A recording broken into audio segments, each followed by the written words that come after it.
बिहार के इस लोकसभा सीट से सिर्फ एक बार हुई हिंदू प्रत्याशी की जीत। जानिए किशनगंज लोकसभा सीट का राजनीतिक समीकरण। बिहार की किशनगंज लोकसभा सीट काफी चर्चित है क्योंकि ये सीट मुस्लिम बाहुल्य है। यहाँ के मुस्लिम वोटर ही प्रत्याशी की हार या जीत को तय करते हैं। फिलहाल मोहम्मद जावेद यहाँ से सांसद है। ये कांग्रेस से आते हैं और इन्होंने जदयू के प्रत्याशी को हराया था। इस सीट से कांग्रेस ने लगातार 3 बार जीत हासिल की है। किशनगंज लोकसभा सीट पर कांग्रेस ने साल 2014 और 19 दोनों ही बार मोदी लहर के बीच जीत हासिल की। मालूम हो कि किशनगंज अपने चाय की खेती के लिए मशहूर है और चाय की खेती वाला ये बिहार का एकमात्र जिला है। 14 जनवरी 1990 को ये जिला के रूप में स्थापित हुआ। इसे बिहार का चेरापूंजी भी कहा जाता है। साल 1990 से पहले किशनगंज पूर्णिया जिले का हिस्सा हुआ करता था। किशनगंज पर बंगाल, नेपाल, बांग्लादेश आदि की सीमा का प्रभाव पड़ता है। ये हिमाचल के क्षेत्र से काफी करीब बसा हुआ है। मौसम साफ रहने पर यहाँ से कंचनजंगा का पर्वत साफ तौर पर देखा जा सकता है। ठंड के मौसम में यहाँ खूब कोहरा होता है। किशनगंज जिला चाय, जूट, मकई और अनानास की खेती के लिए मशहूर है। साल 2024 में किशनगंज का विकास कार्य जारी। साल 2024 में किशनगंज में कई तरह के काम चल रहे हैं। यहाँ के रेलवे स्टेशन को 300 करोड़ की लागत से विश्व स्तरीय बनाने का प्रस्ताव है। यहाँ पर ठाकुरगंज से अररिया तक करीब 2500 करोड़ की लागत से 100 किलोमीटर लंबी रेल लाइन का निर्माण कार्य किया जा रहा है।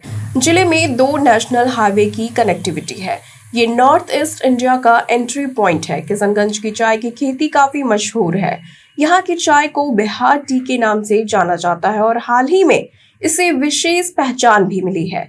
व्यापार चिन्ह रजिस्ट्री की ओर से बिहार टी के ट्रेडमार्क को मंजूरी दी गई।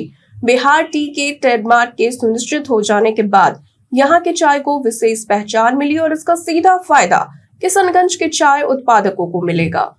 अब तक किसका रहा इस क्षेत्र पर दबदबा? किशनगंज सीमांचल के अंतर्गत आता है। साल 2014 में मोदी लहर के बीच यहां बीजेपी की हार हुई। साल 2019 के लोकसभा चुनाव में भी भाजपा ने इस सीट से जीत हासिल नहीं कर पाई। आपको बता दें कि भाजपा और जदयू के मिलकर चुनाव लड़ने के बावजूद ये सीट कांग्रेस के खाते में गई थी। ये देश की चुनिंदा सीटों में से एक है जहाँ हिंदू अल्पसंख्यक है। साल 1967 में इस सीट पर प्रजा सोशलिस्ट पार्टी के प्रत्याशी एलिल कपूर ने जीत हासिल की थी।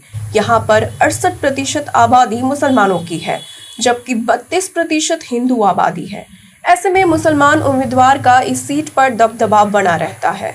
इस सीट पर साल 1952 से ही रहे चुनावों में 17 बार में कांग्रेस ने 2 बार हैट्रिक लगाई। जनता दल ने 2 बार इस सीट से जीत हासिल की है।